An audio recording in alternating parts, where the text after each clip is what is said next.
بہت سارے لوگ یہ کہتے ہیں غامدی صاحب گفتگو کرتے ہیں، ان کے کچھ اردو کے الفاظ ہیں ہمیں سمجھ میں نہیں آتے، مشکل اردو ہے، کیا اس کی کوئی طریقہ ہے؟ تو ہم نے کوشش کی ہے کہ وہ الفاظ، وہ تراکیب، وہ عربی کے ایسے اسالیب جو لوگوں کے لیے بالعموم ناواقفیت کا سبب بنتے ہیں، آپ سے وقتاً فوقتاً پوچھتے رہیں، اور شروع میں اگر آپ کوئی نصیحت ہدایت کرنا بھی چاہیں لوگوں کو کہ اگر کوئی بات سمجھ میں نہ آئے تو اس کے لیے وہ کیا کر سکتے ہیں، ایک لفظ میں چاہتا ہوں چند الفاظ ہیں ان کی آپ وضاحت فرما دیں ان سے کیا مراد ہے۔ یہ بتائیے گا، آپ اکثر فرماتے ہیں اپنی گفتگو میں دینونت صغریٰ، اردو میں ہم عام طور پہ لفظ نہیں سنتے، لوگوں کے لیے ایک اجنبی لفظ ہے، ایک ترکیب ہے، دینونت اور صغریٰ، اس سے کیا مراد ہے؟ یہ جو ہم سورہ فاتحہ پڑھتے ہیں تو اس میں ہر مسلمان یہ آیت بھی پڑھتا ہے کہ مالک یوم الدین، یہ جو دین کا لفظ استعمال ہوا ہے اس سے یہ لفظ بنا ہوا ہے۔ اچھا، یہاں دین سے کیا مراد ہے؟ جزا و سزا۔ مالک یوم الدین کا مطلب ہے جزا و سزا کے دن کا مالک، ٹھیک، تو اس سے یہ لفظ بنا ہے دینونت، یعنی جزا و سزا۔ اللہ تعالیٰ اپنے پیغمبروں کے ذریعے سے اس دنیا میں جو عدالت لگاتے رہے ہیں اور جس میں قوموں کا فیصلہ ہوا ہے اس کو دینونت صغریٰ یا قیامت صغریٰ کہا جاتا ہے، یعنی چھوٹے پیمانے پر ایک قیامت برپا ہوتی ہے یا چھوٹے پیمانے کے اوپر دنیا ہی میں جزا و سزا برپا ہو جاتی ہے۔ ٹھیک، عام حالات میں تو اللہ تعالیٰ کا قاعدہ یہ ہے کہ یہاں پر مکافات ہوتی ہے لیکن لازماً نہیں ہوتی۔ بڑے بڑے مجرم ہیں کہ جو اپنے جرائم کے ساتھ چلے جاتے ہیں اور ان پہ گرفت نہیں ہوتی، لیکن جب اللہ کے رسولوں کی بعثت ہو جاتی ہے تو پھر دنیا ہی میں ان کی قوموں کو سزا دی جاتی ہے۔ تو سزا، جزا، اس کے لیے عربی زبان میں دینونت کا لفظ استعمال ہوتا ہے۔ میں کوشش کرتا ہوں کہ جب یہ لفظ بولوں تو ساتھ ہی اس کی وضاحت بھی کر دوں، لیکن ہو سکتا ہے کہ کسی جگہ نہ ہوئی۔ ٹھیک، یہ بھی آپ نے ایک اور لفظ ہم سب استعمال کیا، مکافات۔ آپ تو جانتے ہیں آج کل لوگوں کی اردو کا جو عالم ہے، اس کی بھی ذرا وضاحت فرمائیے کہ مکافات کا کیا مطلب ہے؟ وہی چیز ہے کہ آپ نے اگر ایک جرم کیا ہے یا کوئی آپ نے برائی کا کام کیا ہے تو اس کی جزا آپ کو مل جائے۔ ٹھیک، آگے بڑھتے ہیں۔ کچھ اور میرے پاس ایسی تراکیب ہیں، الفاظ ہیں، چاہتا ہوں ان کی بھی وضاحت کریں۔ یہ سرگزشت انذار، سرگزشت غالباً فارسی کا لفظ ہے، انذار عربی کا لفظ ہے، یہ ترکیب میں الگ الگ بھی لفظوں کا معنی بتائیے گا اور پھر ترکیب میں مل کے کیا مطلب ہے؟ یعنی انذار کا مطلب ہے خبردار کرنا، وارن کرنا، اور سرگزشت انذار کا مطلب یہ ہے کہ رسالت پاک صلی اللہ علیہ وسلم نے جو انذار اپنی قوم کو کیا، وہ جس طرح کیا، جن مراحل سے گزر کر کیا، جیسے خبردار کیا، قرآن مجید ہی چونکہ اس کا ذریعہ بنا تو وہ اب اس انذار کی داستان بن گیا ہے، اس کی سرگزشت بن گیا ہے، اس کی تاریخ اس میں محفوظ ہو گئی ہے۔ تو قرآن مجید کو اپنے مضمون کے لحاظ سے اگر سمجھنا ہو تو وہ ایک پیغمبر کی سرگزشت انذار ہے۔ اگر آپ اس کو اس طرح نہیں سمجھیں گے تو آپ قرآن مجید کیا ہے اس کو جان ہی نہیں سکیں گے۔ ٹھیک ہے، آگے بڑھتے ہیں۔ ایک ترکیب آپ اکثر استعمال فرماتے ہیں اپنی گفتگو میں، بناء استدلال۔ اس کی بناء استدلال کیا ہے؟ یہ بھی دو الفاظ ہیں، تو بناء استدلال سے کیا مراد ہے؟ یعنی استدلال کا مطلب نا ریزننگ۔ جی، آپ کسی چیز پر دلیل دیتے ہیں، تو اگر آپ دلیل دیتے ہیں یا اپنا آرگومنٹ پیش کرتے ہیں تو اس کو استدلال کرنا کہا جاتا ہے، ٹھیک، دلیل دینا۔ تو جب بھی آپ کوئی مقدمہ قائم کریں گے، کوئی بیان دیں گے، کسی چیز کو ماننے کے لیے کہیں گے یا یہ کہیں گے کہ یہ علم ہے یا یہ صحیح ہے یا یہ غلط ہے، تو آپ کی کوئی بناء استدلال ہونی چاہیے، فاؤنڈیشن آف آرگومنٹ، یعنی کوئی چیز ہونی چاہیے نا جس کی بنیاد پر آپ یہ کہہ رہے ہیں کہ یہ غلط ہے۔ تو آپ کی ریزننگ کی بنیاد کیا ہے، تو اس کو اردو میں بناء استدلال کہیں گے۔ اور یہ ضروری ہے کہ انسان جانے، اس لیے کہ اس کے بغیر تو جو میں نے کہہ دیا وہ میرا بیان ہے، جو آپ نے کہہ دیا وہ آپ کا بیان ہے، اس کی کوئی وقت نہیں ہے۔ تو بناء استدلال کو جاننا، اس کی طرف توجہ دلانا، یہی اصل میں علم کا راستہ کھولنا ہے۔ ٹھیک، ایک اور ہم سب آپ جملہ استعمال فرماتے ہیں اکثر، خدا کی مائیت کا ظہور ہوتا ہے رسولوں کے ساتھ۔ خدا کی مائیت اور ظہور کیا؟ مائیت ساتھ ہونا، یہ آپ لوگ شادی کے دعوت نامے لکھتے ہیں نا، تو لکھتے ہیں اس میں ما اہل و عیال، جی، مائیت ساتھ ہونا، یعنی یہ واضح ہو جاتا ہے، ایسی نشانیاں ظاہر ہو جاتی ہیں، کسی کو شبہ نہیں رہتا کہ اس شخص کے ساتھ، یعنی اللہ کے پیغمبر کے ساتھ خدا کھڑا ہے۔ تو اسی طرح آپ بائبل کو اگر پڑھیں گے تو جگہ جگہ آپ کو یہ تعبیر نظر آئے گی کہ تمہارا خدا تمہارے ساتھ ہے، تمہارا خدا تمہاری طرف سے لڑ رہا تھا۔ تو یہ خدا کا ساتھ ہونا، یہ در حقیقت وہ آخری چیز ہے کہ جس کے بعد حجت تمام ہو جاتی ہے، یعنی اتمام حجت جس کو کہا جاتا ہے کہ اب کسی کے پاس عذر نہیں رہا، تو اس میں اللہ تعالیٰ یہ کہتے ہیں کہ استدلال بھی ہوتا ہے، بات سمجھائی بھی جاتی ہے، دلائل بھی دیے جاتے ہیں، سوالوں کا جواب بھی دیا جاتا ہے، لیکن آخر میں جو چیز گرفت کا باعث بن جاتی ہے وہ یہ ہے کہ اللہ کی مائیت کا ظہور ہو جاتا ہے۔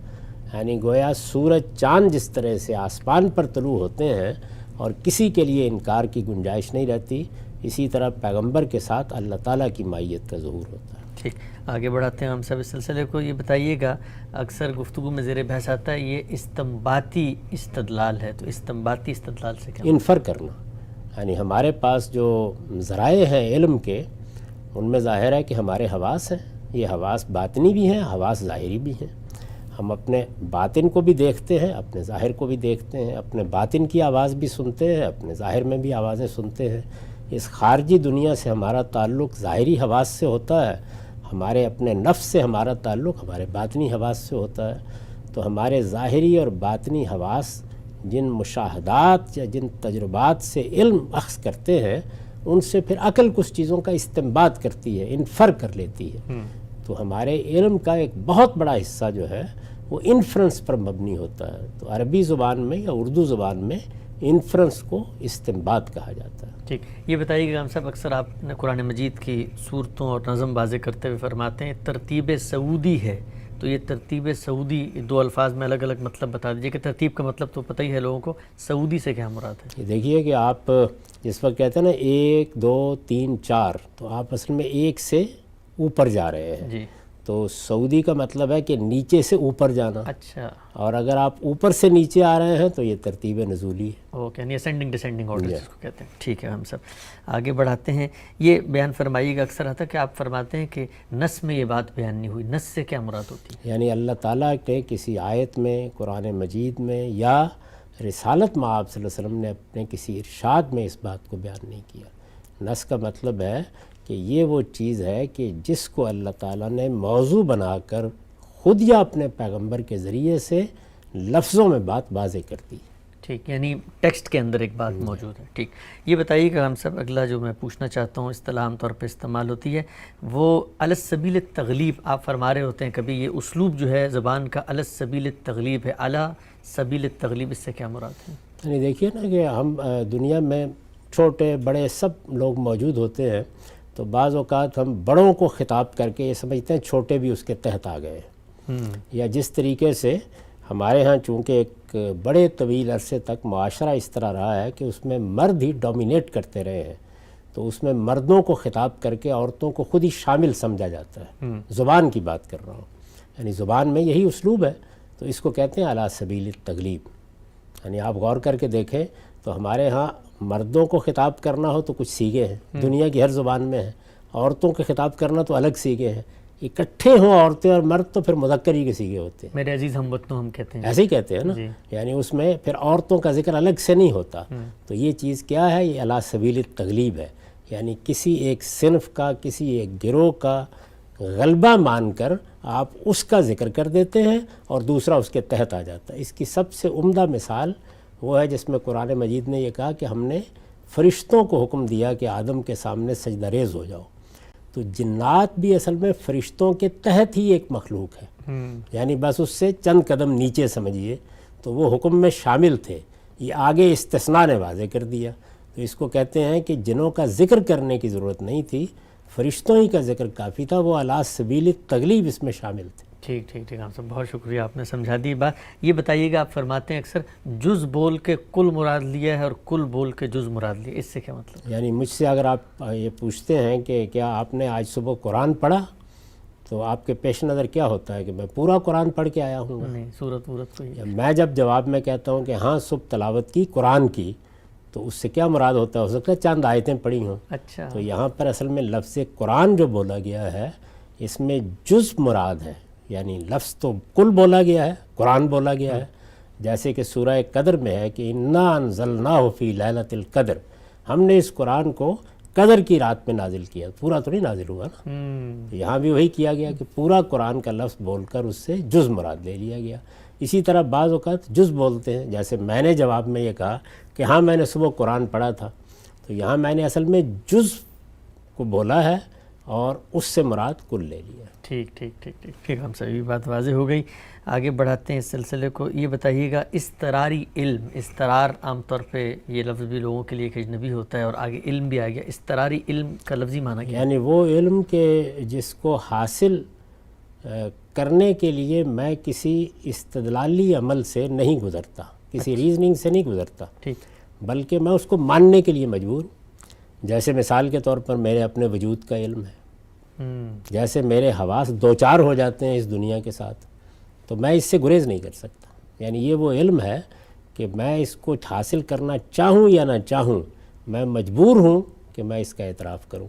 تو میرے اندر علم موجود ہے. اس کے لیے اصطلاح امام فراہی نے وضع کی اضطراری علم، یعنی وہ علم کہ جس کا میں انکار ہی نہیں کر سکتا. مجبور کے لفظ کے معنی مجبور، اضطرار کا مطلب ہے مجبوری. ٹھیک ہے ہم صاحب.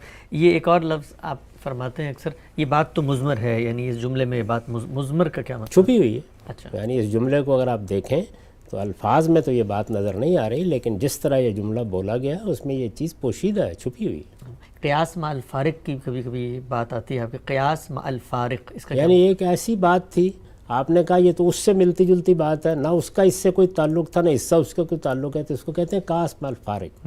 یعنی یہ آپ نے کیا قیاس کیا ہے جبکہ دونوں میں کوئی ربط ضبط ہی نہیں ہے سرے سے. ٹھیک. تو یہ اصل میں علمی تعبیریں ہیں، اور اگر لوگ علم سے واقف ہوں تو انہیں اجنبیت محسوس نہ ہو.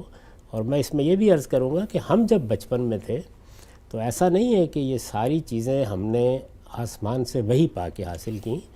اہل علم ہی کو سنا، انہی کو پڑھا.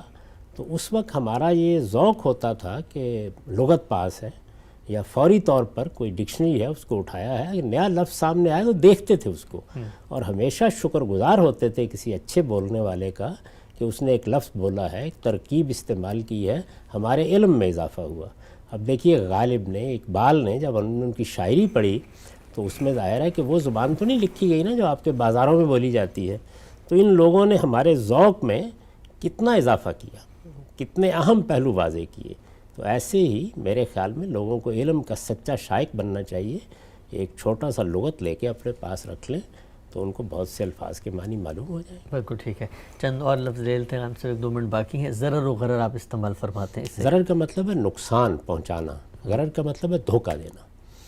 تو آپ اپنے کسی معاملے میں بھی جب آپ معاشی معاملات خاص طور پر کرتے ہیں، ایسا نہیں کر سکتے کہ دوسرے آدمی کو لازماً نقصان پہنچانا پیش نظر ہو. کاروبار کرتے ہیں، نفع کماتے ہیں، لیکن اس میں اگر یہ چیز شامل ہو جائے کہ مجھے تو کسی دوسرے کی دکان اجاڑنی ہے تو یہ جرم ہے. اسی وجہ سے جوئے کو ممنوع قرار دیا گیا ہے. جوئے میں کیا ہوتا ہے، آپ ایک کھیل کھیلتے ہیں جس میں لازماً ایک آدمی کا نقصان ہو جانا ہوتا ہے، تو یہ ضرر کی وجہ سے ممنوع ہے. ٹھیک. تعویل کا ایک لفظ آپ استعمال فرماتے ہیں، تعویل سے کیا مراد ہے؟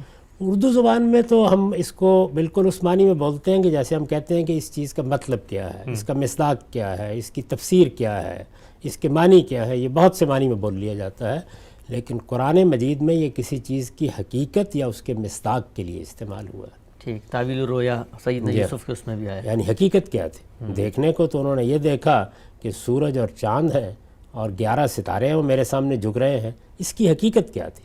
تو اس کو عربی زبان میں تعویل کہا جاتا ہے. ٹھیک. آخری لفظ لے لیتا ہوں ہم صاحب. تزکیہ و تطہیر آپ استعمال فرماتے ہیں، یہ کیا مترادفات ہیں؟ دونوں کا ایک ہی معنی ہے؟ ایک ہی مطلب ہے دونوں کا، لیکن ان دونوں الفاظ کے استعمال میں یہ حکمت ہے کہ بعض ایسی چیزیں ہیں جس پر تزکیہ نہیں بولا جاتا. اچھا. مثلا ایک جماعت ہے، ایک گروہ ہے، ایک قوم ہے، اس میں کافر بھی ہیں، اس میں منکر بھی ہیں، اس میں منافق بھی ہیں. تو آپ کہتے ہیں کہ ان کو الگ الگ کرنا ہے، تو اس کے لیے تطہیر کا لفظ تو بولا جائے گا، تزکیے کا نہیں بولا جائے گا. لیکن کسی انسان کے باطن میں علائشیں ہیں، اس کے وجود میں خرابیاں ہیں، کوئی اخلاقی گناہ ہے، اس سے اپنے آپ کو پاک کرنا، یہ تزکیہ ہے. تو تزکیہ ایک تعبیر ہے جو قرآن مجید نے دین کے مقصد کو بیان کرنے کے لیے اختیار کی ہے. ٹھیک. کہ یہ دین دیا کیوں گیا ہے، کیا مقصد ہے اس کا؟ تو فرمایا کہ اس کا مقصد یہ ہے کہ اس سے تم اپنا تزکیہ کرو، اور تزکیہ یعنی پیوریفائی کرو، اپنے آپ کو پاکیزہ بناؤ. ٹھیک. اللہ تعالیٰ قیامت میں اس بنیاد پر تمہارا فیصلہ کریں گے کہ کیا تم جنت میں داخل ہونے کے قابل ہو یعنی جتنا کوئی اپنے آپ کو پاکیزہ بنائے گا یا پاکیزہ بنائے رکھے گا اسی کے لحاظ سے جنت میں اس کے مقام کا فیصلہ ہوگا۔ ٹھیک ہے ہم صاحب، بہت بہت شکریہ۔ آپ سے چند اصطلاحات، الفاظ، تراکیب کے بارے میں نے پوچھا، آئندہ بھی انشاءاللہ پوچھتے رہیں گے، اگرچہ یہ کام سننے والوں کا ہے کہ وہ خود غور و فکر کریں، اور اب بہت بڑی تعداد میں آن لائن بھی ڈکشنریاں اویلیبل ہیں، لوگ اس میں دیکھ سکتے ہیں۔ آپ کے وقت اب تک بہت شکریہ۔